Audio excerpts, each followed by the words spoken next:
woke up underground. Not a light, not a sound. Threw my voice into the dark, but the dark had no remark, just repeated what I said. Claustrophobic at first, struck by hunger and thirst. I stood up and looked around. There was nothing to be found, just a world I couldn't see.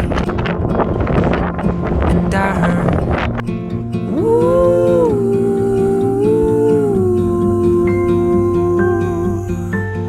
I can't see now.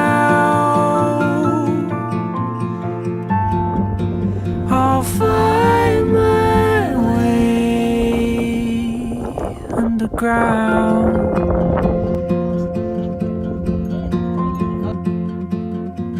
Then my fear began to ease. From far away whispered a breeze, telling me to move along, there's nothing wrong. So I cornered my resolve, took a breath and took a step, encountered metal on my left. What a strange thing to find, metal in this place of mine, running lengthwise down the hall. And I heard, ooh,